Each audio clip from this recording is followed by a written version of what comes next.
panacea or one correction for the liquidity of these particular types of instruments really doesn't work, I think, very well in my mind. I think I'll stop there. Thanks, Rich. So Rich's comments about credit lines reminded me of potentially an important point, which I think potentially undercuts greatly the ability of a clearing organization to get credit lines in the current environment. Let's think about under what circumstances such an entity would want to draw on its credit lines. The only state of the world where such an entity is going to want to draw on its credit lines is in the event of basically a financial disaster affecting debt exchange, and perhaps also a financial disaster affecting our economy as a whole. Now, if you're a bank, think about how you'd like to price that product, and the ability, in fact, to offer such a product. Now, you might say, well, how do they do this in the past? Well, maybe the banks didn't think much about this, but everybody's now thinking about this in the aftermath of what happened last fall. Last fall, we saw this sort of run on credit. We saw this run on credit lines in the aftermath of the stuff from Reserve Fund and the collapse of commercial paper in some parts of the space.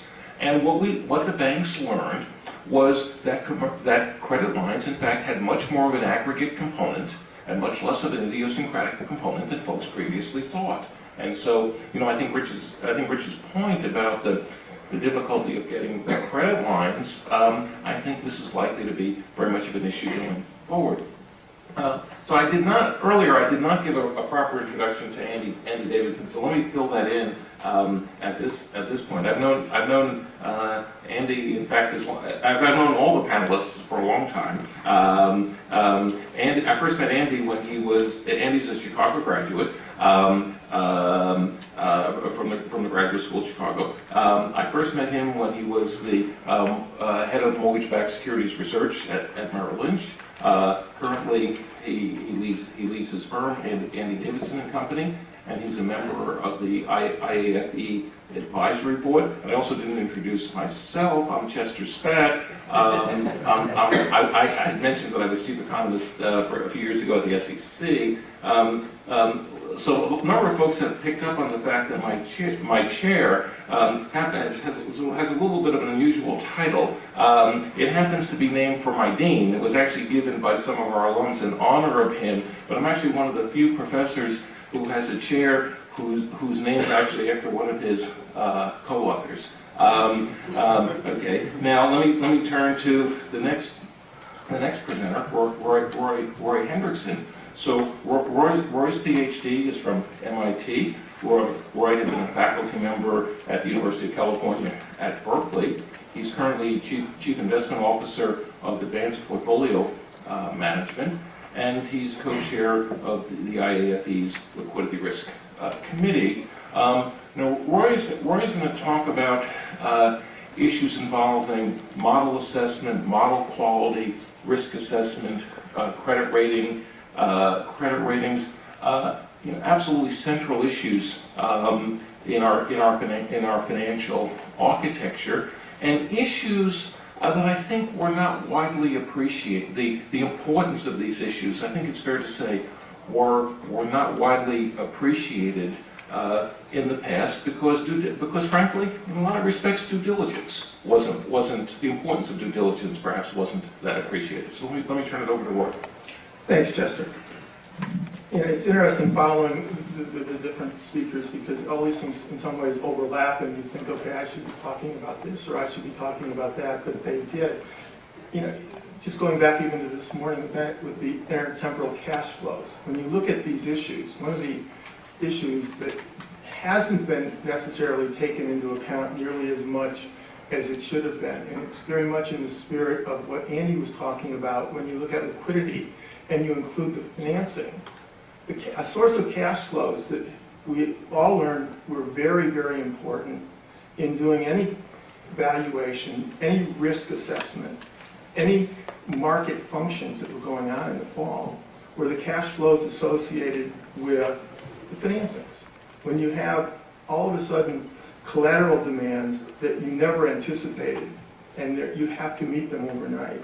You know, the ability to raise that cash flow and its potential impact on valuations and potential impact on prices, if there are any in the market, really changes the way you have to look at any of the problems with regard to risk assessment. It also ties very much into the issues of liquidity as part of this. In some ways, you know, we've been talking about liquidity as being a measure of the ability to buy or sell things. Liquidity is also a very important measure as part of the risk assessment situation. When you're trying to assess the risk of a portfolio or a security, you're looking at, as Rich talked about, you know, this modeling component that all of these things are going to be involved in. Under the best of circumstances, you know, risk assessment requires models of risk, which are basically trying to model the dynamics of how valuations of prices can change over time, and how they all could potentially fit together as part of the portfolio. That's what happens when you have liquid markets, where you have the ability to gather information from the prices, from frequent transactions, which gives you some sense of whether or not the models that you're building this off of and the assumptions, and they all require assumptions, you know, are reasonable. Okay, it's a sense of verification, and it's a sense that it gives you some at least early warning that things might be changing as part of the process. When you don't have that liquidity, and you basically don't have that kind of information, or you don't have a lot of information that you can use for valuation, for measuring risk parameters, you're going to rely much more on the models. You're going to rely not only for models of risk in the simplest sense, but you're going to also rely on models of valuation. The risks that you're going to be measured are going to be measured by how the valuations in your models are changing over time. So there's a second dimension to the problem, which again, it makes the whole system more susceptible to the assumptions of the model, to the potential errors in those models. So liquidity and liquid prices and identifiable transaction prices are an important part, if you can get them, of any kind of risk assessment and the ability to verify that your models actually make sense, or that your parameters make sense. If you're going to basically, the whole idea of this is to manage risk so that you avoid unacceptable losses.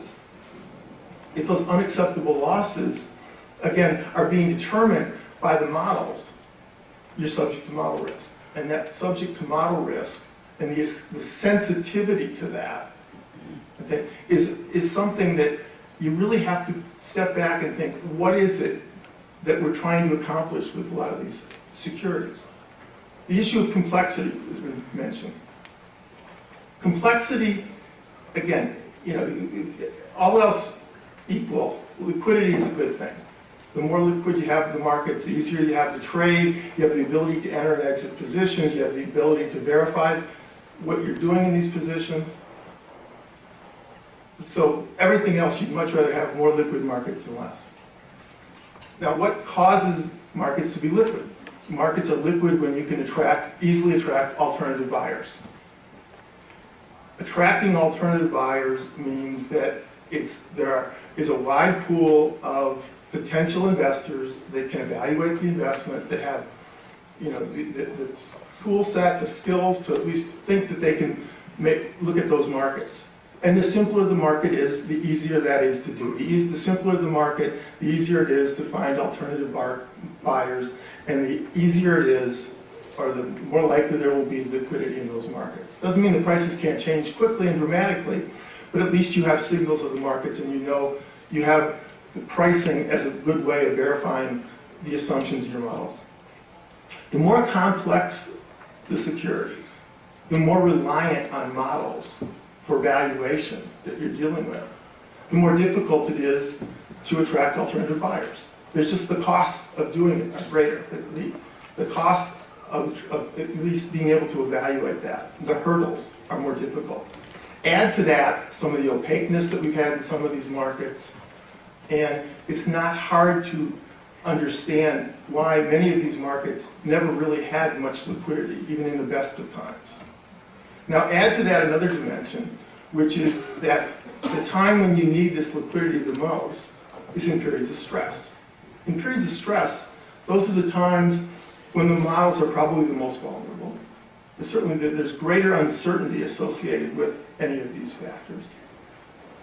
And under those circumstances, it's the most difficult to try to really evaluate what is a fair value for these particular securities. Therefore, the time you need the alternative buyers the most, with this complexity, with the more difficulty in terms of trying to attract these alternative buyers, the less likely it is that you're going to have to be able to find them. Okay. So now we started with liquidity, we've added complexity. Okay. Now let's add a third dimension that we've been living through as part of this, is leverage, or the financing issues. Okay. If you have liquid markets, you have the ability to buy and sell more easily, and you have the ability to effectively, reverse mistakes. If you have a mistake and you find it, you're doing your monitoring and you realize that your models were wrong. Okay, you have the ability, maybe very expensively, but you nevertheless have the ability to unwind the transactions. You can do your risk management. When you have the complexity and there's not that liquidity, and you're less likely to get these early warning signals from the prices. Okay? That means that when you need to get out or need to make a trade, it's going to be more difficult, and the time dimension may be that much shorter. Leverage effectively magnifies the potential problems that you're dealing with from model error, from liquidity risk, from complexity. So with that combination, if you're going to have the complexity as part of the process, you really need to step back and sort of first, why do I need it? And if I'm going to have it, what does that mean for the unanticipated sources of risk? The fact that my model's wrong, that there are frictions in the system that we haven't taken into account. Think about just in the structured products where the frictions associated with how do we deal with the the potential to renegotiate contracts in times when you have these conflicting interests as part of the contract. Those things, after the fact now, they seem obvious and they should, at the time, nobody was really thinking of them. So as Andy said, you don't have the same risk, sorry about that, when you have... It was just his pacemaker. These markets will do that to you. Where was I? Okay. You're dealing with a situation where, again, these things that you didn't think about ahead of time come through. You look at markets that even in the best of times, are viewed as being, are very liquid, and even uncomplicated markets can have a lot less liquidity than you think. A good example right now, if you're looking out at the oil market, crude oil futures contracts, pretty liquid market. There's, they're very visible. They're certainly not complex. Well, but there is a little bit of complexity that people don't really realize if they're not professionals in this. It's the fact that you're buying crude oil. Okay? So now, you've got a situation where, on this contract, if you look at the price increase in oil prices by the contracts, as it's posted, and you look at the near-term contract, oil prices have more than doubled this year. Okay, now they fell by about 70% last year, but so they've more than doubled. However, if you look at the ETF, the USO, one was up like, over the course of a few months, it was up 50%, this one was up 15%. Now the USO is buying near-term futures contracts and rolling them. But when they're rolling them, what's happening? Now, again, because it's oil and it costly to store, and you're dealing with situations where there's not, essentially, it's not easy to basically buy and store the oil and then sell it. Okay? You're paying right now, and it's been very common over the last several months. I think it's actually gone down a little bit, but you're paying a 5 or 10% interest rate, effectively carry, not annualized, but for 30 days. Oil prices from one contract expires, you buy the next one. You're buying it at 5 or 10% higher price. Okay? So therefore, if you're doing the roll on this, you're not getting anything near like you thought you would have if you just had bought and sat on the oil.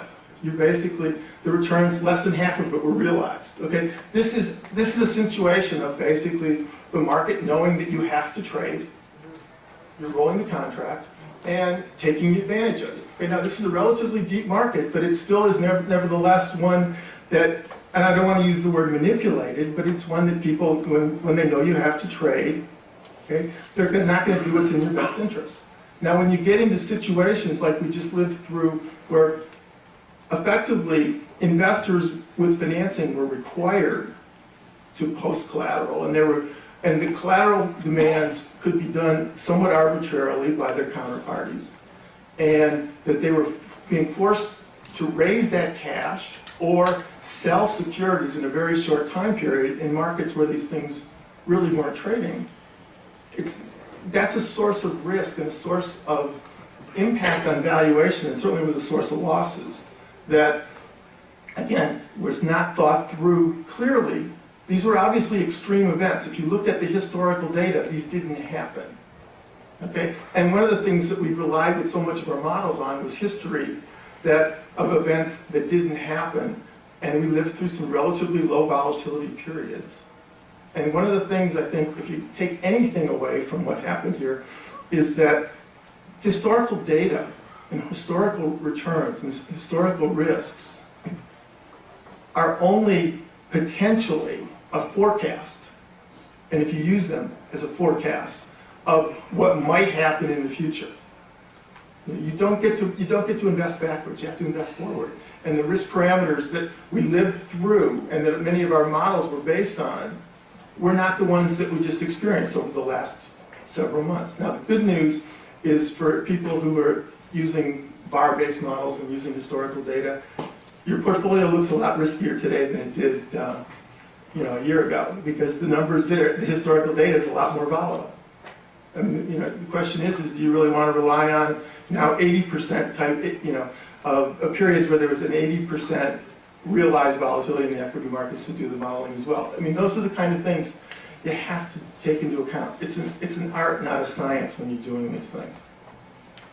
I'm about to run out of time, so I'm going to stop right now. So before I open it up to questions, would any of the panelists like to make any other brief remarks? Let's see what the audience has to say. Okay. Let me throw it open to questions. Andy, you said that you thought there were more efficient ways to solve the agency problem than the 5% ownership. Right. You didn't tell us what they were. So there's one method that I favor. I'm not sure if it's the best or the only method. So the simplest thing would be to take the current representations and warranties and just make sure you had an enforcement mechanism and capital behind them. That would go into securitization structures. But I actually like to go a step further and make it so that when a loan is created that's going to be transferred to another owner, that there is a defined set of guarantees or representations that are made at that point in time, and that there's a defined way of tracking whether or not the maker of those guarantees can follow up on them. So some form of financial responsibility, either their own capital or another source of capital. And in addition, I think that at any time a representation warranty is shown to be false, there should be penalties attached to that. So it shouldn't just be when it causes a loss.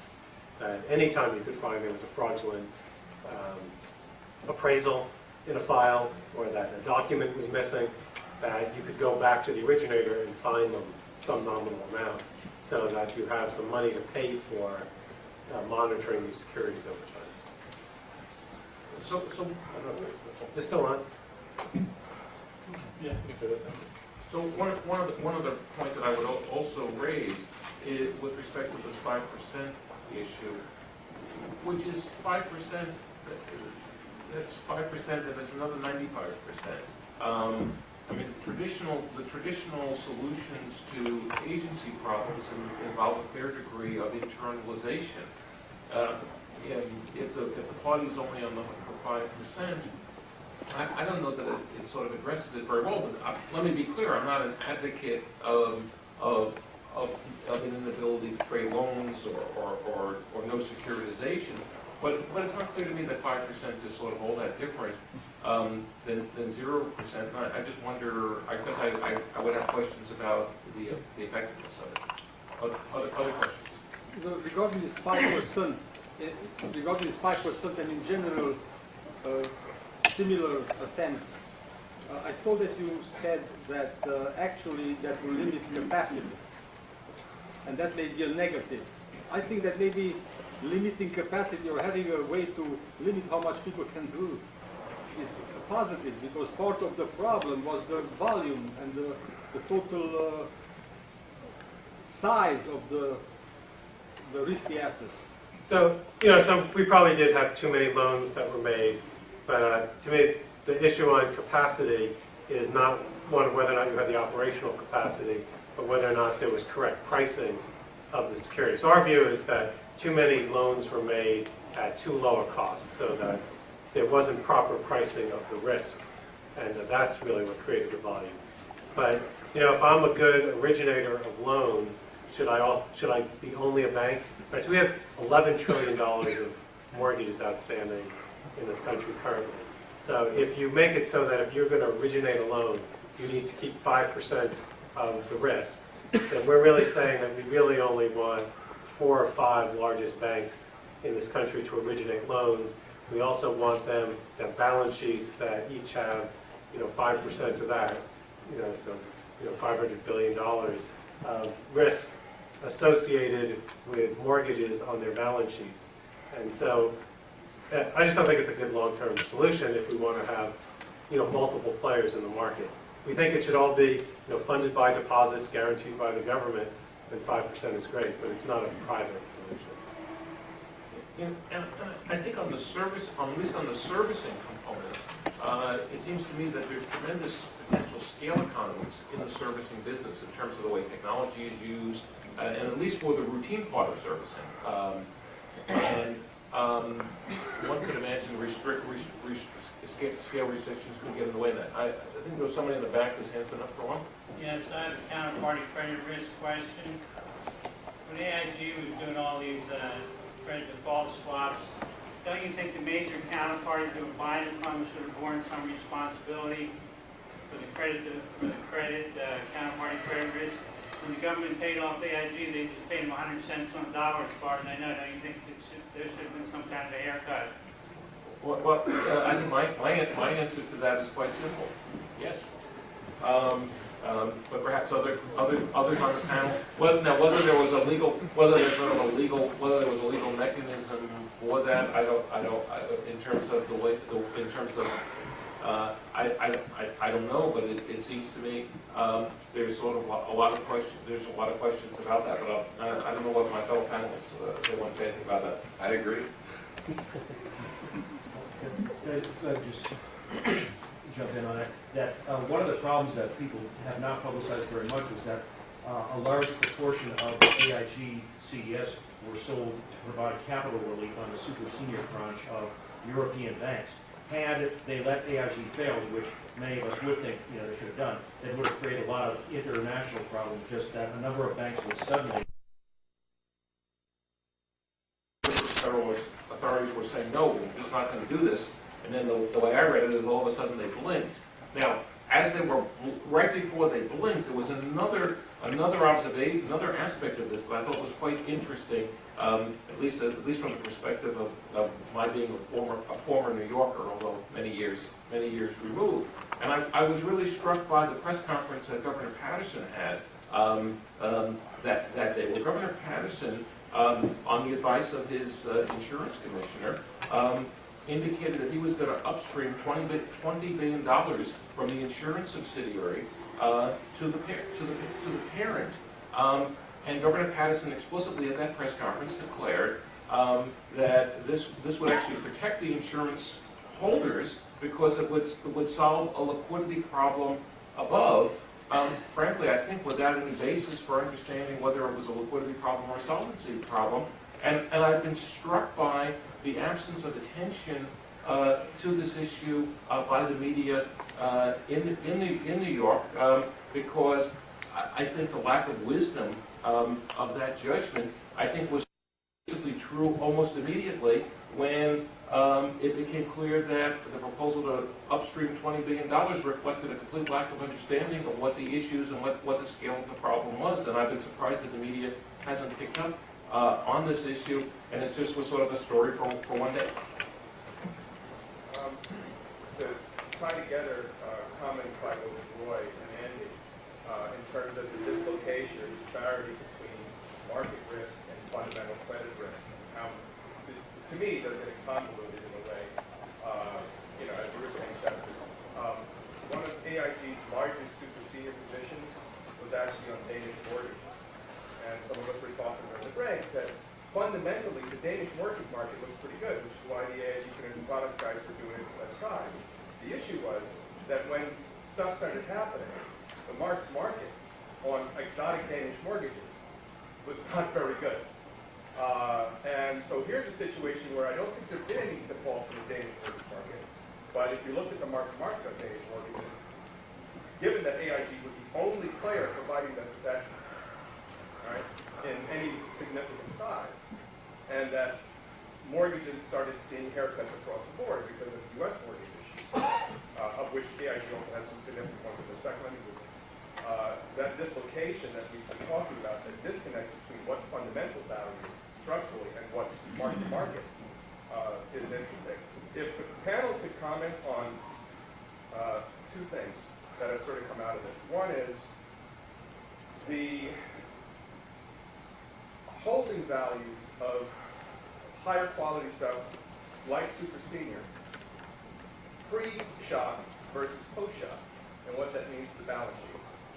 And then, if you wrote this stuff at 3% premiums and premiums are now 15, given the notional size relative to capital tax, which someone alluded to here. And then the second thing is Raghu Rajan and some of his co-authors have come out and suggested this umbrella fund that everybody would pay into and somehow would provide this capacity. It's not something I think actually works, but I'd be interested in hearing what the four panelists have to say about it in terms of how you would price such a thing before it took the capacity event and what impact it would have on traders in the market knowing what that would be.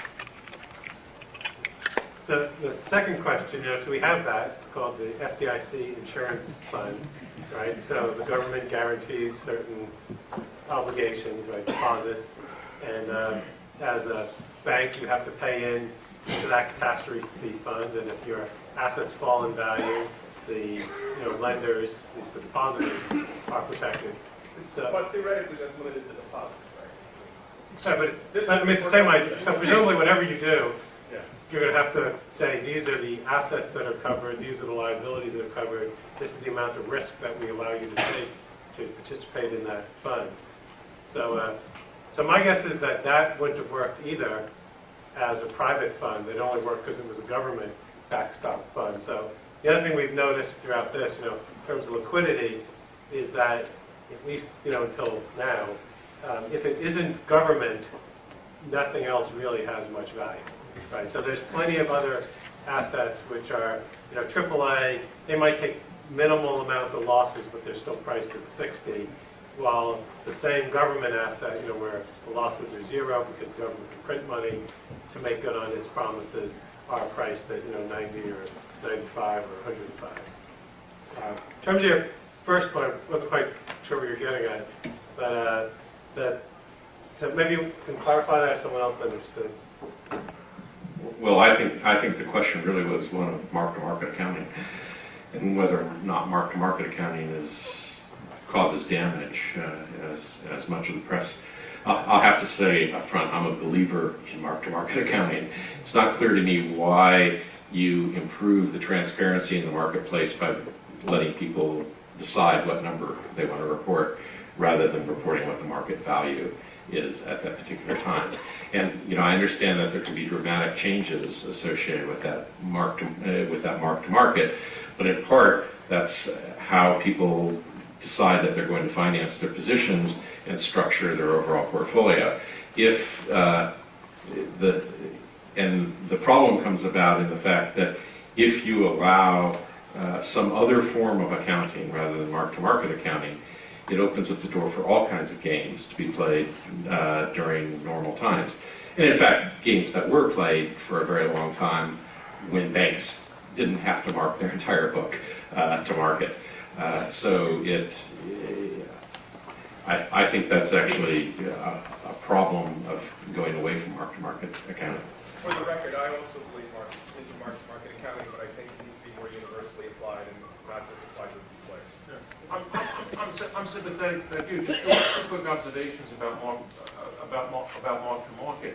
A lot of folks focus on expected losses, but remember, if we think about mark-to-market just from a very basic asset pricing perspective, remember that it's not just expected payoffs that go into asset pricing. It's also the prices in the different states of the world. So, in the states of the world where the losses happen, those are the states of the world in which payoffs are really valuable. And I think that's important for understanding it. And the other point I would highlight is that part of the reason there is a bit of a focus on mark-to-market, or at least on interim valuations, separate from accounting, but on interim valuations, is to some extent these businesses are funding themselves. By the nature of what a financial institution is, funding happens short-term. Many liabilities are longer-term, so the funders need some information. I think we have time maybe for one more, for just one. Chester, let me just make one other point on that. In the same spirit, one of the things that we, at the same time we're talking about mark-to-market accounting, we're just as big of a culprit, maybe this led to a lot of this, is the fact that we're also relying on sticky and stale and one-letter type of ratings as part of the process. That, is when you're looking at risk assessment and you're essentially using credit ratings as a measure of risk as part of this, and it's a fundamental value, and there are a lot of triggers in terms of financings or required collateral issues that are tied to credit ratings, including in the AIG situation, that stickiness which causes these, in a sense, jumps or disconnections in the markets and these big cash flow requirements can then ripple through and basically be the driving force between many of these mark-to-market anomalies that people are dealing with. All right, last question. Okay, you said earlier that there was very little difference between 0 and 5% on the securitization side. I think that's exactly where the difference is. There's a big difference between 0 and 5, because I used to be a risk manager at a major bank, and when we were holding the equity piece on subprime, I had to value these securities every month, do the analysis on default, monthly payments. However, once you sell the whole piece, then there's no more incentive for the bank to do any analysis. And that's what was one of the reasons why the performance deteriorated, because then from an origination point of view, you're selling at the market value for investors that might not necessarily do the same analysis. And that's where you can see the deterioration in the quality of the origination. So, the new rules are not yet clear what this 5% is.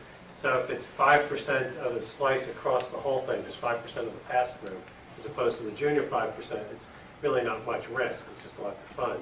If it's the most junior 5%, then it's a lot of risk, in which case you start to run into the capital constraints as to how much can anyone originate and still retain, that much of the risk. So the banks were handling that properly for the last 20 years, so I don't see why now suddenly they cannot have enough capital to do normal securitization. Right now we are very close to zero securitization, so there's plenty of capital to continue origination. Well, perhaps the audience can join me in thanking the panelists.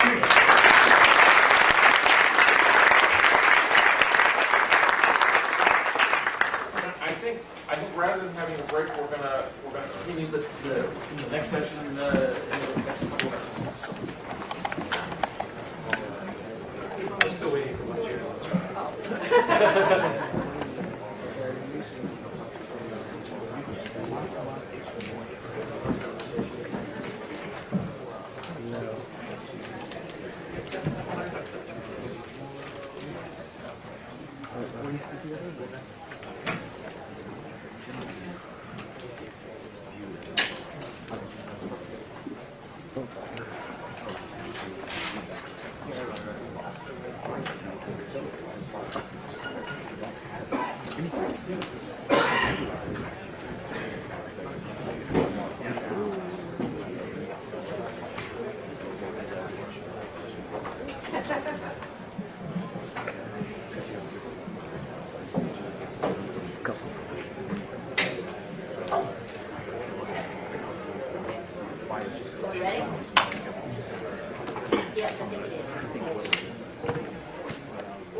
perspectives. Starting down at the very far end of the table, we have the, not all, we have Councilor Judy.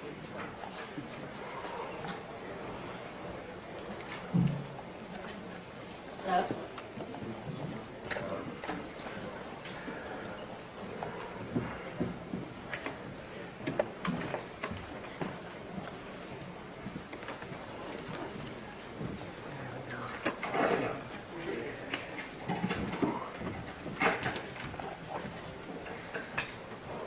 Okay, now you can hear me. My name is Leslie Rawl, and I'm going to moderate this panel, but I'd like to sort of introduce, you have their backgrounds, but I'd like to sort of cast the role that they're going to be adding today. We've got Ruth Whaley at the end, who was the Chief Risk Officer of MBIA, so I'm sure we'll have a very interesting perspective about the governance issues and the interaction between the Chief Risk Officer and the Board of Directors. We have David Koenig, who runs a governance fund and is a governance expert, who I know has given a lot of thought to these issues. We have Mark Anson, who's worn lots of hats in his life, including he was the CIO of CalPERS, which of course is one of the main corporate governance gurus. He was the CEO of the Airbez Pension Fund and is currently the CEO of Nuveen. So he's approaches this from many, many different perspectives. And immediately to my left, we have Bob Jaffe, who used to be the managing partner of Cravath and is still a partner there. But I know Bob through his board involvement. Bob has had the distinguished opportunity to be the special advisor to the Fannie Mae board, where I was on the board and chaired the risk committee. He then had the very good judgment to also take on the GM board, the Merrill Lynch board, the Citi board, and what am I leaving out? The GE Audit Committee. The GE Audit Committee. So he has had, through this crisis, a bird's eye view of corporate governance, of the interaction between risk and the board, and of course, unfortunately, is not able to share the specifics with us because of confidentiality. Hopefully will give us some advice as risk professionals as to the perspective from the boardroom and the legal perspective of what does a director really need to know, which means for those of you in this room, what do you really need to tell them? I'm on the board of this organization, the IAFE. I was on the board of Fannie Mae and chaired their risk committee, and am currently on the board of CIBC, the Canadian Bank, and on the risk committee. And in my day job, I'm a risk advisor. So hopefully I too bring a sort of perspective to this story. I'd like to start with Bob for just some sort of words of wisdom. From sitting as a lawyer advising all of these boards through their darkest days, did risk management play a role? Are there lessons to be learned? If the boards had been more aware of risk management, would life have been different? Or is the confluence of events and the hurricane, the tsunami that hit us all, independent of risk management, and the people in this room should stop beating themselves? Yes. I'm not quite sure where to begin, but let me say the board has an oversight perspective. They don't manage risk analysis. Their job is to make sure that the people at the company, the chief risk officer and others are doing their job and to ask all the right questions. They, of course, have a duty of loyalty. They have a duty of care. They should read the material that's given to them. If they don't understand, they should ask questions. The asking of questions is in some ways the most important thing a director does, and it's also in some ways the toughest. Someone comes in, puts a lot of charts up on the table, on the board, says things to you that only a financial engineer can understand. Everyone seems to be in a hurry to go on to the next matter. What do? Well, clearly you need to stop and ask questions. And if you don't ask the questions right then and there, you need to ask them as soon as the meeting's over and arrange to have future briefings be more comprehensible, more time, get the material more in advance. And that's what you can do as a board member. The other thing you can do as a board member is listen to the people who are talking to you and try and evaluate what they're saying in light of your experience with them. They come in month after month making projections which somehow the company doesn't meet. You need to ask more questions and ask questions about the people who are making the projections and why they're not meeting them. The last thing in the world a board member can do is be complacent and just sit there.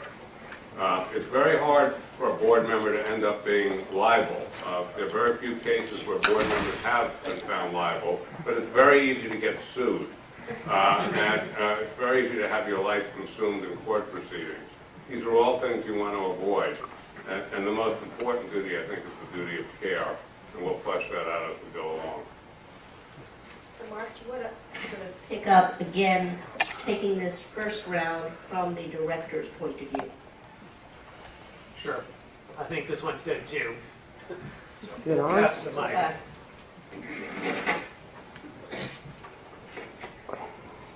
First, I'd like to thank everyone for staying this late. I was joking with Leslie, you're not missing anything, it's raining outside. So just stick with us for a while, the rain will pass. To follow up on Leslie's point about the tsunami, the hurricane that hit us, Leslie and I, in fact, were just on another panel yesterday with another individual who said, no, we're really all to blame. It's our fault. We should just admit that to all of our shareholders, and this was for a mutual fund group. And I took odds with that. So for instance, at my company, we have a number of large cap managers who are investing in nothing more than S&P 500 stocks. What did they do to contribute to the tsunami? Their policy and their job is to remain fully invested, and even as the market melts down, they're still charged define value. Difficult to say that they created part of the mess. Now, there's certainly enough blame to go around. But indeed, one of the questions that did come up at our fund board is, how did this happen? Who's to blame, and what are we doing about it? And that's one of the things that we needed to talk through and put it in perspective and give them a macro review of what was going on throughout the economy, indeed the global economy. How did that translate to what was going on in the U.S. economy? How did that then translate to what was happening within asset classes? And then how did that filter down to the individual funds we have in our asset management complex? And by giving our fund board that overview and perspective, we can begin to have an intelligent talk about risk. As opposed to starting with the detail at the very bottom, we started with an overview at the top and slowly made our way down so that once we got to the detail, it made a lot more sense. Something else that has come out with our fund board is just one of the things we had to go through as the market was melting down last year in 2008, particularly in the last quarter, is we do have a risk committee within the domain called the Capital Markets Committee. Now it meets once a month, but throughout the fourth quarter it was meeting once a week. And indeed, we were having board meetings twice a month, and we were keeping them up to speed with all the current information we had. And we were using some stress test scenarios, because what we saw, the pragmatic impact for us as an asset management company with the market melting down is people wanted to redeem. I expect some people in the audience probably felt the same thing, that there were a lot of your clients. Some of them wanted to go to cash and put money into mattresses or money market funds, and we felt that pressure too. So one of the things that we had to manage through was not just the risk profile, what was changing in the markets, but the liquidity risk that was creating for our fund complex and our need to raise cash to be able to meet those redemptions. So not only was there just what's happening to the risk profile of our funds, what's the pragmatic impact of that? What does it mean to our clients? What are they going to do? And sure enough, they started to redeem their way out of our funds throughout the fourth quarter, as they did through many asset management complexes. And that was one of the things we had to discuss and talk through with our fund board, so they understand why our managers would need to raise cash, why our managers might hold a larger cash balance than they otherwise would under normal market circumstances, and why that was a different risk profile, and perhaps a bit different from the investment policies that have been set out for our managers in the past. So these are the type of level discussions that we had to start with our fund board and talk and walk them through it, like I say, twice a month through the fourth quarter of last year. Let me stop there and see if you want me to pass the mic on. Yes, please. I think the questions about risk management and governance clearly have moved to the forefront in a number of industries. They have been at the forefront, obviously, in banking, I think, and more so now in the hedge fund space and corporate names. People have been surprised by some of the risks that they face that they didn't quite understand. The focus that I've had in two areas recently has been on how governance creates value. What is it about governance and risk management that generates value? What is the reason we should bother doing it in the first place? And then focusing on the intersection of risk management within that governance framework. It's an important concept and an important subject to be focused on because I do think one of the failings that risk management had in this last crisis was our ability to convey what we did understand about risk in a way that people who are non-technical in terms of understanding of risk could put it in the world that they do know.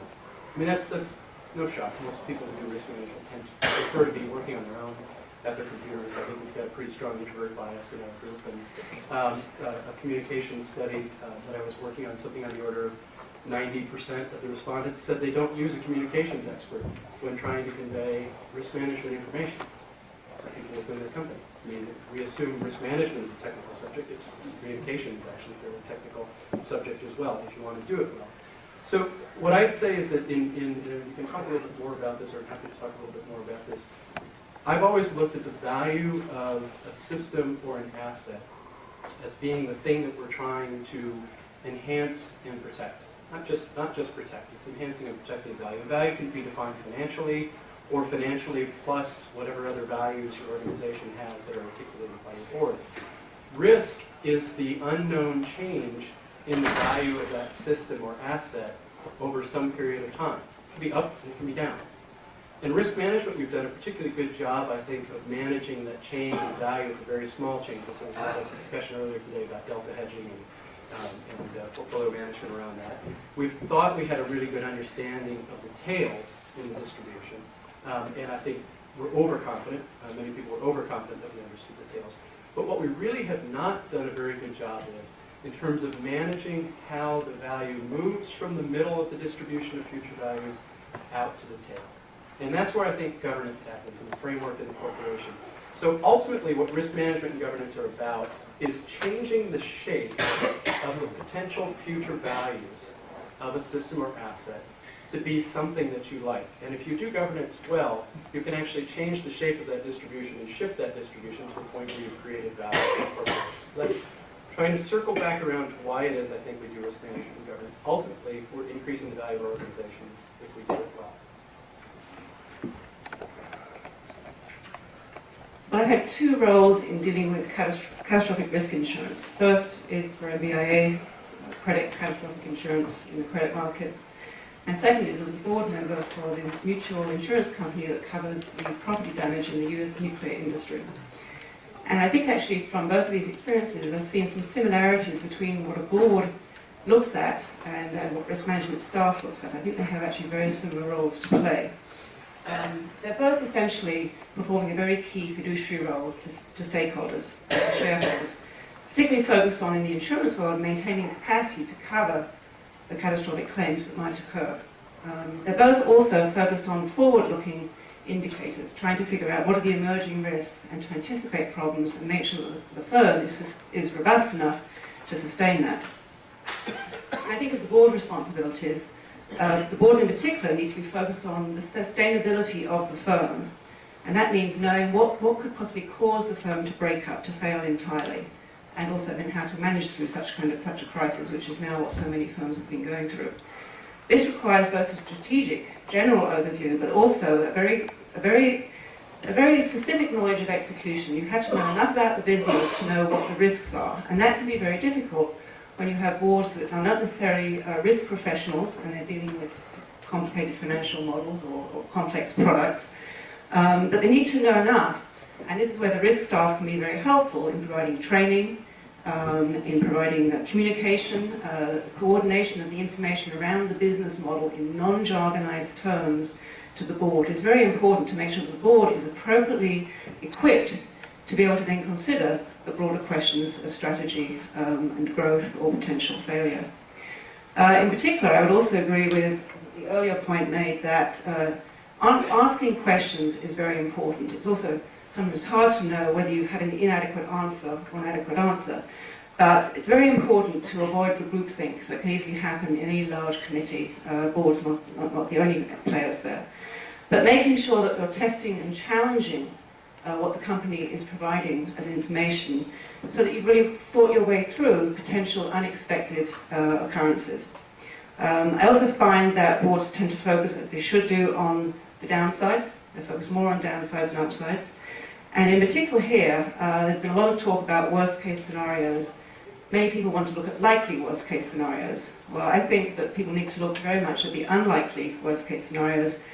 And I think one of the things that we learned in this crisis was not just to look at a stress scenario focused upon your own firm in isolation, but to include the stress that other counterparties are going through, even though you may not have full knowledge about the details of that counterparty's portfolio or book. It's a little bit like the general equilibrium theory that was talked about earlier. Trying to understand how other players will react while you are going through your own crisis is very important. It widens the ripples extensively. I also think boards can get a lot of benefit out of using second opinions, using professional service firms in risk management. Just as auditors may bring in other auditing firms, that can also be done in risk management, to test basically management, whether it's management models, approaches to a product sector. And then also I think there's some ideas now which are flying, which is the notion of having, should you have a qualified risk expert from a regulatory point of view? As when SOX came through, there was the qualified financial expert requirement for a board. It may well be that there is some value in having some certification from the risk management perspective.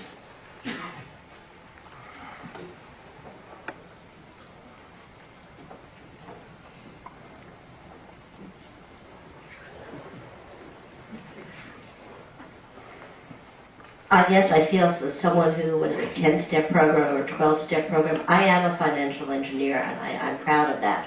But I can tell you from a board member's point of view, when you jet in once a month or once every 6 weeks, even if you understand risk information, even if you understand the Greeks, let me tell you, when you see on a snapshot basis risk information, you have it looked at in the last month, it is almost impossible, even for someone who theoretically has a good grounding, to really understand what is happening. So I can't encourage you enough in trying to communicate effectively with your boards to think about looking at trends and always giving them a starting point of where you were last time you sat down and looked at the information. I'd like to ask Bob first, from his point of view, do you think that boards have been as effective as they should be in communicating their risk appetite to management? Certainly we've seen a lot of finger pointing after the fact of, oh, if I had known you were doing that, I wouldn't have let you do that. Do you think that the risk appetite of institutions has been adequately communicated? I don't. I think boards have not sufficiently understood risk to be able to communicate that appetite, because they haven't understood a full spectrum of the possible risks and what the consequences are along that spectrum. So I think the whole education of directors on risk is something that really needs to be refreshed and start with square one. What is risk? What is the appetite for risk? How do you measure it? These are not things you can assume a board member knows just right off the bat. And a lot of time, I think, does need to be spent on education, and probably not in board meetings or even in committee meetings. There needs to be educational sessions, just like you have on accounting issues. You should have educational sessions on risk issues, and when new board members come in, they have to be brought up to speed. And only when they really understand risk can they even begin to think about what their appetite for it is. I'm sure everyone's appetite for risk is a lot less today than it was 3 years ago. And they didn't even know they weren't hungry. As someone who had to explain risk to your board, do you want to sort of talk a little about whether or not you thought they understood, and with 2020 hindsight lessons perhaps that you've learned in terms of communication?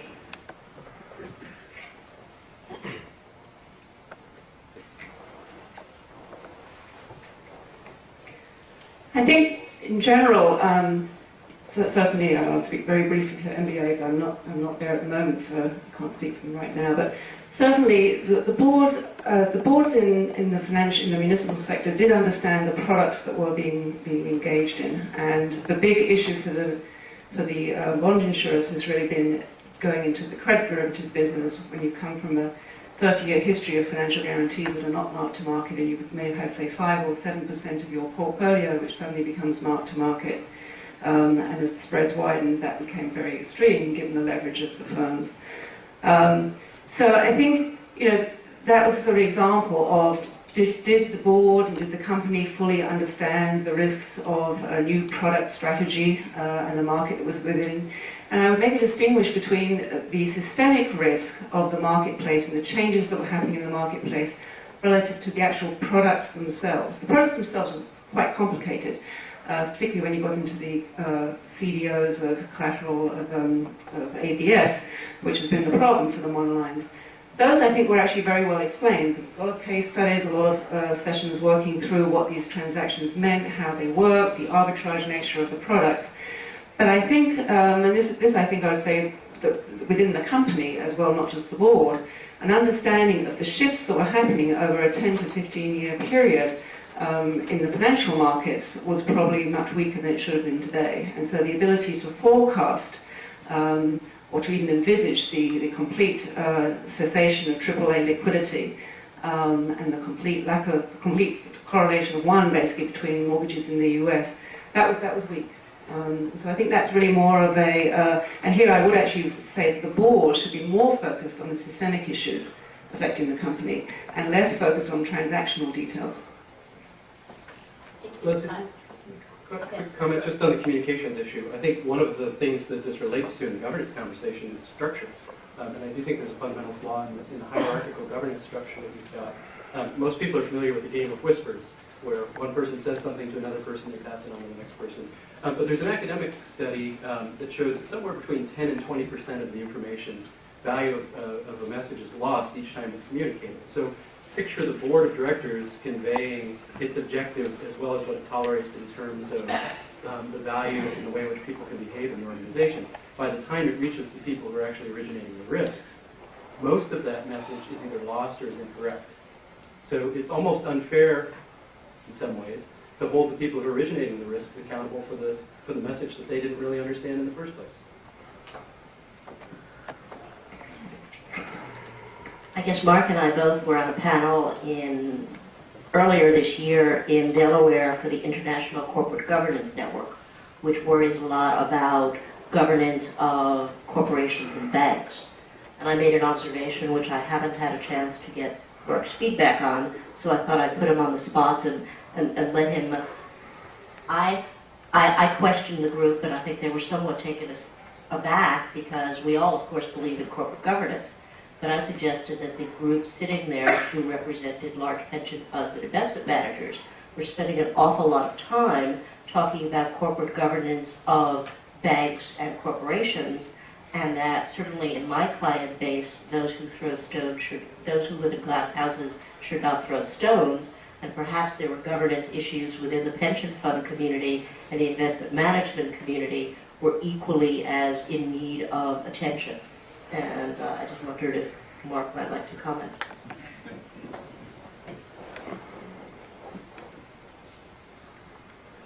First, I'd like to begin by saying that Leslie and I really do have day jobs. The only 3 times we've been on a panel this year. But we have been on a number of panels recently over the last 6 months. Certainly as this crisis unfolded, Leslie, because of her risk management experience and my experience working with boards, particularly boards of asset managers or public pension plans.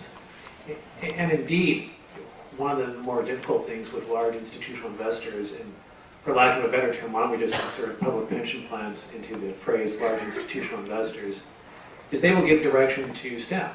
Like they'll give direction to CalPERS. They'll say, that's exactly what we want, we're right there, we're right with you, and then something blows up and they change their mind completely on a dime. And so the difficulty you have in those situations is you need to first understand what are your risk policies, how are they communicated, and they do need to be repeated, as these points have been made, until it finally does sink in. And then you need to understand how you're going to use those policies in times of stress. So let me take it to another example. As I began to mention last year in the fourth quarter, the pragmatic impact of all these shocks in the financial system and our asset management companies and our products was a keen demand for liquidity from our clients, our shareholders who were redeeming to just sit on cash. And so we had to work through with our fund board through a stress test what we thought the demand would be this year, i.e. through the end of 2008. And we had looked back, what was our most difficult year before that? Well, it was 2007, when the market started to melt down at the end of 2007. We saw no liquidity demand at year end. So we took that liquidity demand, we multiplied it by 2, and then we added a very large cushion factor on top of it. And we were pretty much dead on. In fact, we probably could have expanded that cushion a little more. But what that really meant, again, is explaining it through and talking it through with the fund board. Here was a situation from the past that we observed. Here's how we're going to stress test it this time around. Here's the pragmatic implication of the market going to a hell in a handbag, what it's going to mean for our business and how we need to react to that, because here's a very keen risk we're not going to have to face liquidity risk. And how should we adjust our portfolios as a result of that? But back to just finish off on Leslie's comment. A lot of large institutional investors talk a good game, but when it comes right down to it, they often will panic too. And at the end, they may demand the staff to start raising liquidity, either out of their hedge funds or other asset managers, just to sit on cash, just like retail investors. And you have to ask yourself, what is the long-term goals of that pension plan or institutional investor? Is that the right thing to do? And indeed, if that's part of their policy and they've talked it through and they understand the dynamic, that's great. But oftentimes what you find is large pension plans will say, yeah, we're right there with you on a policy, something blows up, and they will change on a dime and go 180 degrees in the wrong direction. And if you can have intelligent risk policies that can try and address those situations in advance, you can try and prevent some of that behavior. Because a lot of risk management comes down to controlling behavior. David, do you have a perspective? In terms of the behavior, I think that's probably one of the most fundamental things that we need to focus on. Again, it's in some of the soft subjects, and maybe that's not the focus of a lot of risk managers, but the soft subject is, how do people perceive you as a company? How do people perceive an entity as a creditor? And much of that has to do with the psychology and how people process risk and perceive risk in corporations. Well-governed companies, over time, convey that they are less likely to present a surprise loss to a company. Over time, they generate greater returns that way because the risk premium on those companies declines. But that's all about perception. And I think it goes across the organization and all the parties outside of the organization that care about whether the company exists and lasts for a long time. So one of the things in governance that corporations I don't think do enough of, that I'd love to hear from board members here how they're doing is to gather input from outside of the company, from creditors, customers, people in the supply chain, et cetera, so that they validate what's going on within the company from an external perspective. I'd like to ask Bob, if you wouldn't mind, in the Schumer bill that was introduced in May, it's actually been suggested that all boards, including non-financial boards, have a risk committee of the board. And I was wondering, from advising a board point of view, do you think that's a good idea or a bad idea, or does it depend on the type of institution? I generally think that's over-regulation. I mean, there may be situations where that's a good idea, but I'd hate to see us legislating in a blanket way like that. It depends on the board. It depends on how they're already managing risk. It depends on what kind of members are on the board. It depends on what industry they're in, whether it's narrow or broad. To me, that just seems like too much regulation. I tend to agree. I don't think it's a bad idea, but I hate people making rules for me. But David, as a governance person, do you have any? In terms of that sort of regulation, well, I serve on the board of a small arts organization. Everybody else on the board is an artist. I don't know what the risk committee is going to be like. We have to have that. But on the other hand, in the sense that you have these fiduciary obligations in all of the board roles that you might have, whether it's this small local nonprofit that you serve on, the IRS has actually been holding people personally accountable if they haven't done their due diligence as board members. And I don't remember the exact dollar amount, but there was the chair of a nonprofit, I think it was in Texas or something, that was held personally liable for over $1 million because they didn't ask the questions of the executive director in terms of how they were filing their taxes. Yes, please. Let me add to the topic of the risk committee. I'm not necessarily in favor of regulation, but I think for a financial services firm, given the unique situation versus, say, a manufacturing or service sector, given the leverage, the regulatory involvement, and the complexity of the business and the global interconnections in the markets, let alone some of the products, I do think a dedicated risk committee can be very useful. Otherwise, the audit committee can get stretched very, very thin. And already now, I mean, boards are meeting 6 to 7 times a year. So we actually did have a dedicated risk committee in MBIA. We don't have one in the nuclear insurance company. But it was a terrific advantage to have at MBIA because we were able to schedule time in advance. There was a dedicated group of people who were focused upon working through some of the details and were able to then to actually provide a core of knowledge and expertise within the full board. And so when it comes to working through your scenarios, your dashboard, and trying to think through the sensitivities around emerging risks, it was very good to be able to have that extra time with a group of people who included some specialized expertise, but who really had the time to dedicate to thinking through the risk profile of the company and how you were doing against the risk appetite and the contingency plans. I guess I'd like to ask any of our panelists that would like to comment, or all, if each have a perspective. There's been a lot of discussion on the reporting lines of the CRO, and a lot of debate as to what's appropriate. And I sort of open that to the panel for your individual views. Well, my view, you can probably guess based on how I've been answering these other questions, is it depends on the situation. I don't think there's a one-size-fits-all for this. But my general preference would be to have the chief risk officer report to the CEO, the same way the chief financial officer reports to the CEO.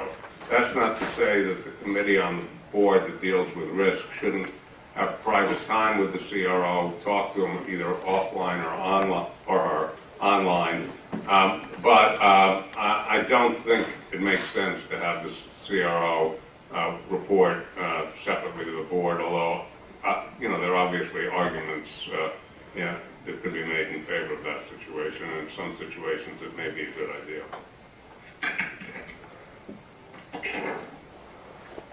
Yeah, I would concur with that. That's exactly how we do it. I mean, the CRO reports up to me, and then she makes her full report also to our fund board. And the fund board has the absolute right and authority to meet privately with her if they wish to. They've never yet asked to do that because we give them the same amount of information at the fund board meeting that I get. So it's full disclosure, and there's really nothing more to be gained in a private session. But it also leads then to very open debates. One of the questions, that just to follow up that Leslie had asked earlier about fund managers maybe changing the risk profile.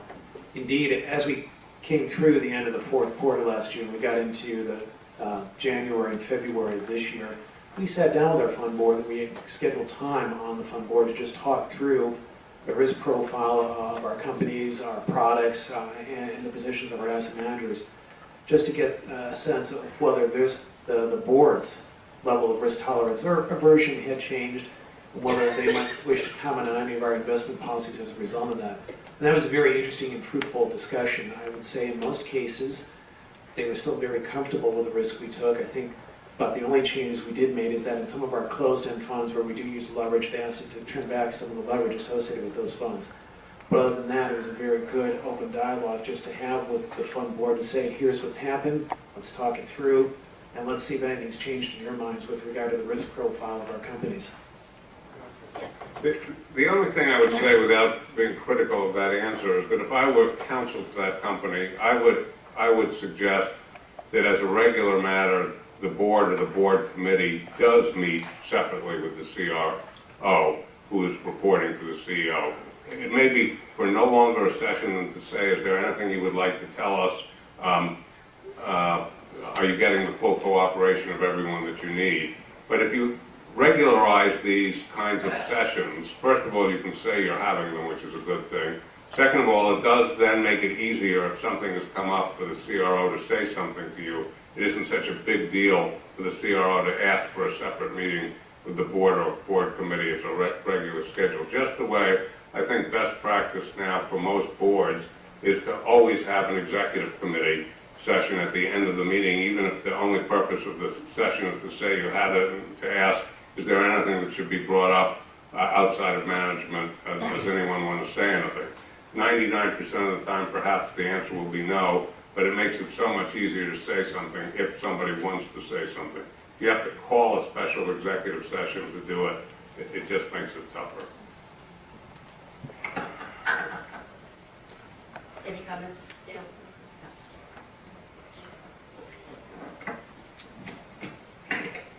I would agree with the structure. It's the structure we had at MBAA in terms of I reported to the board, to the CEO.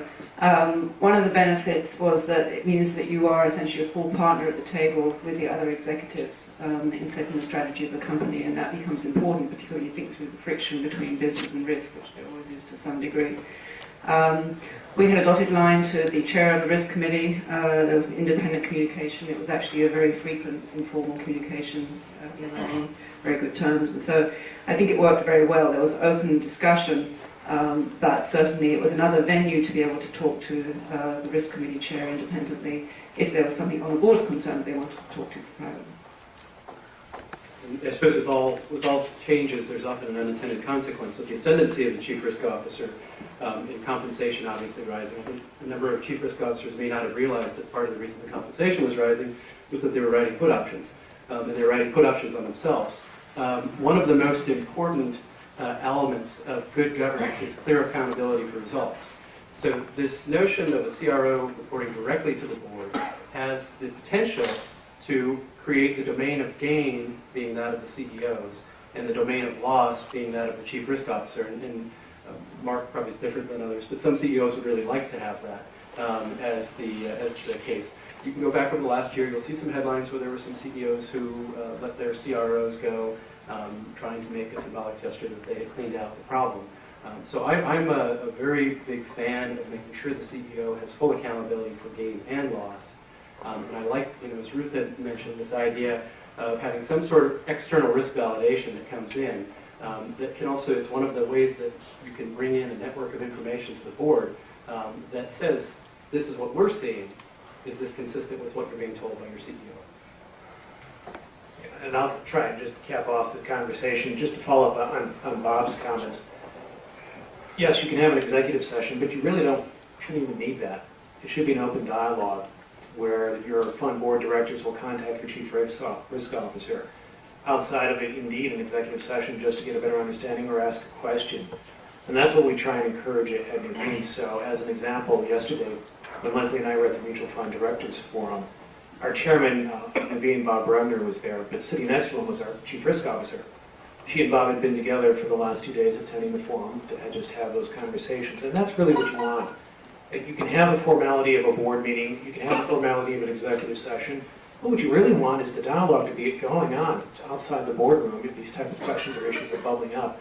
And you want your fund board, your board of directors to have that access so they can pick up the phone and make that call without having to go through the chief executive. And if you get that level of trust, then it's a very good thing and you don't want to break it.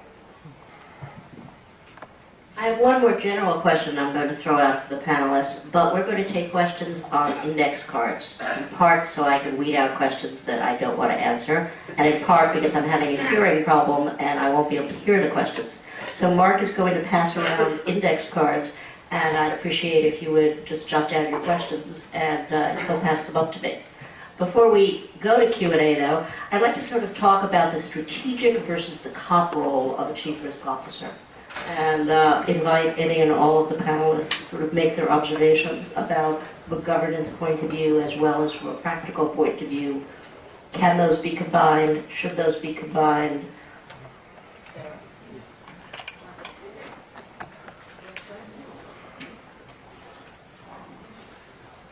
Again, I guess the hedge here is that it will depend on the organization.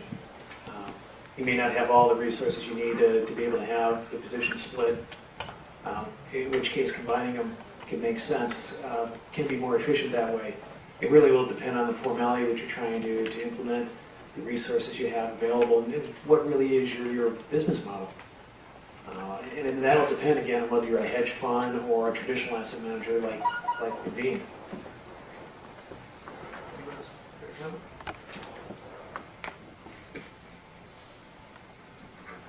I think if you want to have a risk management culture that's really embedded in the organization, clearly it comes from the top, the tone of the top, but you do need to be able to play a strategic role, which means you need to have some senior people in the company who are respected, who are broad, as opposed to being siloed in risk, and who basically are able to be involved when you're making basically decisions about where you're going to go in the future of the company. However, having the COP role is incredibly important because you need to have the independence of oversight on the risk framework that you set up and to make sure that your risk appetite is in fact being translated into the business. And so there, I mean, it does partly depend on the number of resources, but you need different levels of expertise, and I think the COP role can be played with a slightly different skill set. So risk is a very, very broad field. There are many different areas of expertise within it. I just make a comment because it relates back to a philosophical issue about risk management, in that businesses exist to take risk. And that's the whole idea of starting a business, is you're trying to create something that you can do better than someone else, and you have to take a risk to do that. I'm much more of a fan of the risk manager as what I'll call a business line advocate, which is someone who's trying to advocate for a risk decision, a risk-taking decision that's being made somewhere down in the corporation because a good process has been followed in order to reach that. So the risk manager isn't saying this is a good decision, but the risk manager is saying this is a decision that's gone through a good evaluation, there's a good understanding, there's no guarantee that this is going to work, but they've done their job, they've done good governance in this particular process. But ultimately the responsibility needs to be with the risk taker. And so the cop comes in and says no to something. The cop has now taken away some of the ability to take risk from the person who's theoretically been empowered to take risk. And I think that actually can do more damage than the model that tries to consistently help the company take risk better.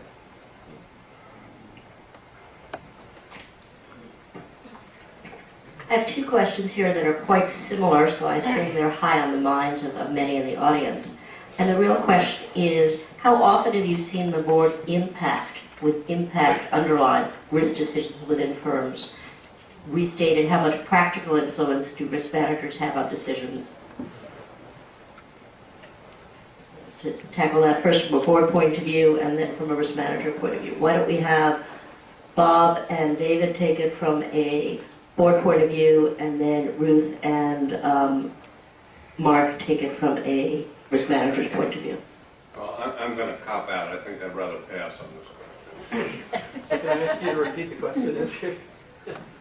How often have you seen the board actually impact risk decisions within the firm as opposed to get information and reporting and et cetera? Yeah, I'm a believer in this notion of a nested policy approach, which is that there are these very high-level policies that are set that include limits and objectives that become nested with smaller and more refined policies as you go through the organization. So the board's impact really is how tightly it wants to define that first nest of policies.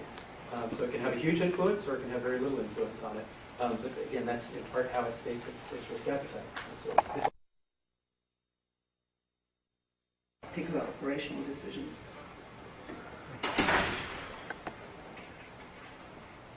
So I'll answer it from a risk manager perspective. So our chief risk officer called something to my attention. It was in the first quarter of this year. We have a number of high yield funds, and one of our managers, one of our portfolio manager group leaders, had put an overlay on one of our high yield funds with a CDX swap. That was right. Credit spreads were coming down and credit was being rewarded. But one, the size of the bet was very large, and two, the amount of tracking error that it put into the portfolio made it deviate extremely from its investment policies. And so she had authority to go in and cut back that bet. Now again, right bet. Credit was rewarded through the first and second quarter of this year. Credit spreads came in. But the size of the bet and the tracking error embedded in the portfolio were beyond the investment policy. And that was the type of decision or authority she has to step in and bring that manager back within the investment policies. Tell a story similar to what Mark just said on the trading floor, a similar kind of thing where in my risk manager's role, I came in one day on the trading floor and someone handed me a piece of paper and said, "Have you seen this?" Which isn't really what you want to hear. But one of the traders we had on the floor had 80 to 100% of the open interest in 4 strikes on the board of trade, all out of the money, and had told our boss that he was risking $2 million to make $6 million. Well, when I ran it through a simulation, he was risking about $110 million to make $6 million, or make $6 million based on actual changes in price that had happened over this time. It's not my role at that point to take that, or at least I didn't view it my role at that point to take that trade off, but I did convey that information to the person who ran that group, strongly suggesting that this put the corporation at risk, and that it was his decision to unwind it. But it was very interesting when that person, I forgot to mention, they went golfing after they put the position on. When they came back from golfing, we had a very interesting conversation. I got to ask, what was the golf score? And then I'll let Bob have another chance in a less controversial areas. What risk information should be disclosed to shareholders? Oh, wow. That's, As little as possible. I wouldn't say that's less controversial, but the law is very clear. Anything that's material, anything that a reasonable shareholder would want to know, you need to disclose when you're disclosing other kinds of financial information. And it's very easy to say that and very difficult to put it into practice. We have a question as to whether there should be a separate risk committee separate from the audit committee, and I'll take a moment to share my perspective. I sit on a risk committee where the meetings for the risk committee are 4 hours. I can't imagine doing that plus an audit role. So I think certainly for a complex financial institution, it's critical to separate those functions. Well, before coming here, like all my answers, this is not based just on my experience with the particular clients that Leslie mentioned, but based more on my general knowledge. But on this one, I particularly looked at some statistics before I came. I pulled out the 20 largest financial institutions and looked to see whether they had separate risk committees or whether the audit or some other committee handled risk. And the split was about even.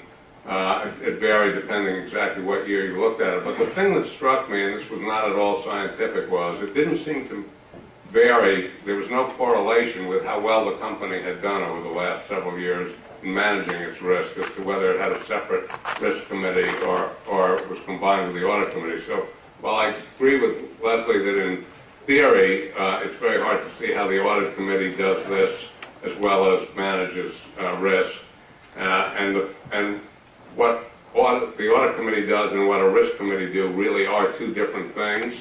But it does, I guess, depend on whether the board has enough people with different strengths to form 2 different committees, or whether there aren't enough with those strengths, so you have to put them in one committee and just make them work harder and pay them more. Again, this is one of those situations where I'd say it varies, but I was struck with the fact it didn't seem to affect how well the companies had done. Compliance committee. Oftentimes those 2 go hand in hand because there's so many compliance issues you have to face as a registered investment advisor and as an advisor managing registered investment companies.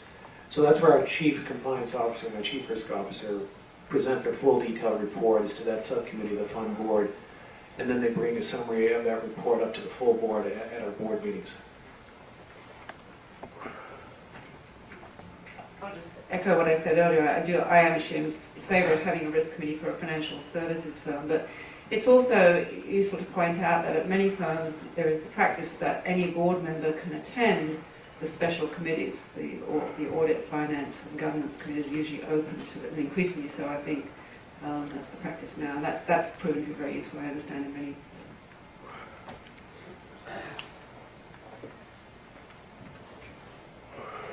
One other thing we haven't commented on is the role of the compensation committee in assessing risk. With all the discussion today about how compensation can either incent or disincent risk-taking, there's another board committee that really does need to focus on risk and needs to have the chief risk officer's input into what they do. And if you have a separate risk committee on the board, you need to get the comp committee and the risk committee talking to each other, so they're both assessing risk in some comparable terms. I think that's a good point.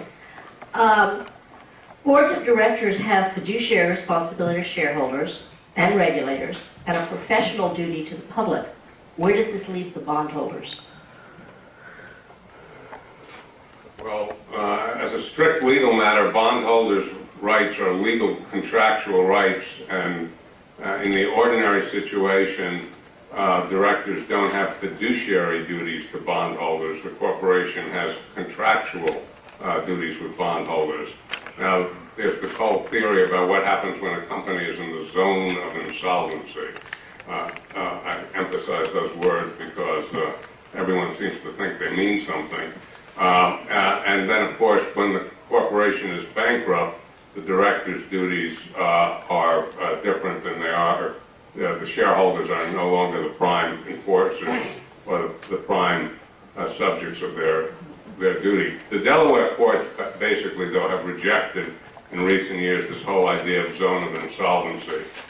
So you're either solvent or you're not solvent, and the director's duties are to the shareholders when you're solvent, and I mean they have other duties. They have fiduciary duties. They can't break the law and so forth, but their fiduciary duties are to shareholders when they're solvent. When you're insolvent, it's a different situation, and the directors have to look to maximizing the value of the entire enterprise.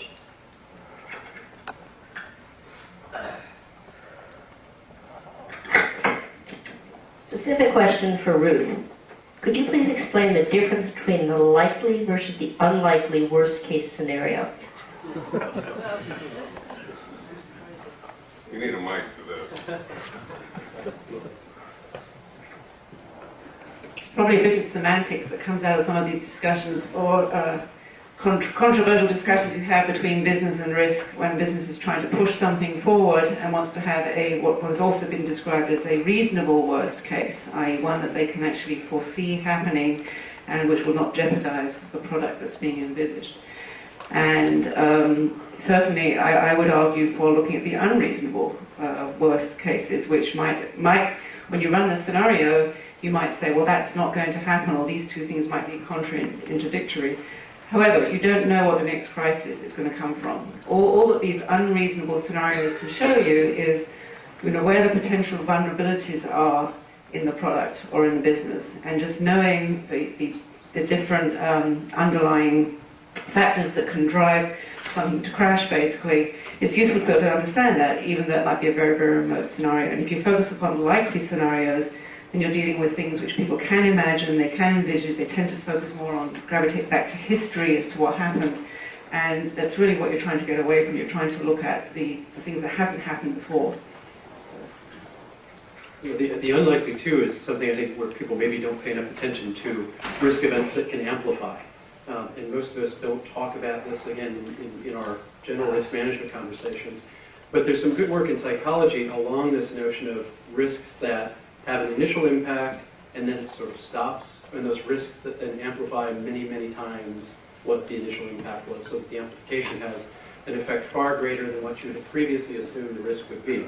And the two things that seem to drive that are this sense of dread and this lack of understanding. So we talk about transparency. One of the things that if we're not engaged in is a lot of transparency about our corporations is that we may be creating one of these unknown large risks because you're feeding the possibility for an amplification. And I think that's something that the board has a responsibility to do, is to look not only at the low probability, high impact events, but then take that one step further and say, which ones of these could also amplify well beyond what we think they might originally. I think there's a phrase which gets used a fair bit, the unknown unknowns. So it's very hard as a risk manager to answer that, but that is something you have to address. Unknown square.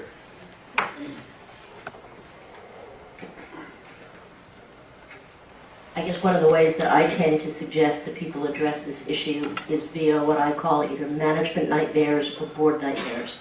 I find that if you ask lay people, but people who are knowledgeable about the business and concerned about the business, what is their worst nightmare? What is it that you fear could happen based on your knowledge of the world and that you sort of instinctively know would be bad for our business?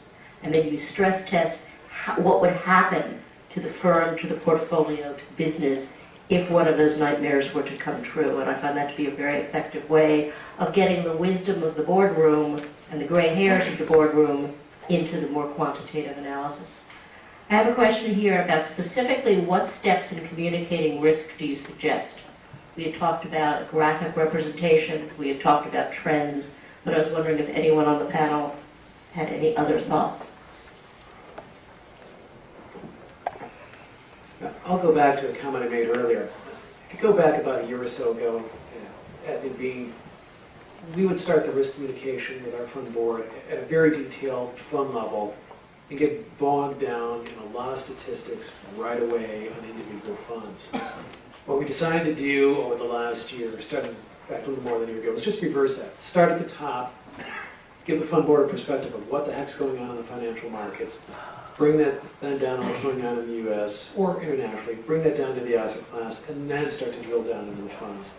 So that by the time we begin to get down into the description of the risk statistics and what's going on in those funds, they have a context by which to understand why they might be seeing these risks in a portfolio. The amount of detail you feed to your fund board or to your board will depend on their level of interest, appetite, and quite bluntly, expertise. Many board members may be lay people in terms of understanding risk, and they just may not be able to comprehend everything you get to them.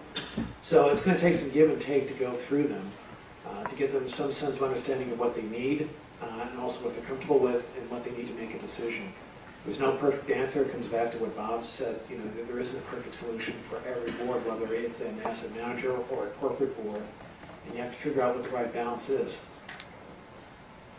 Can I just quickly suggest anyone who's interested in this, I always forget his first name, whether it's Edmund or Edward, but the last name is Tufte, T-U-F-T-E. Has a series of books, Beautiful Evidence, the visual display of quantitative information.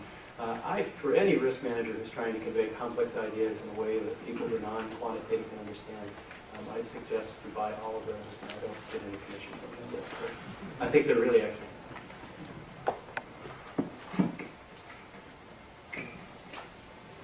Okay, so here's a question. If someone comes to the board and says there is too much risk, and that risk might cause the failure of the company, but reducing risk will cut net income in half, the stock price will fall dramatically, what do you do? I didn't write the question.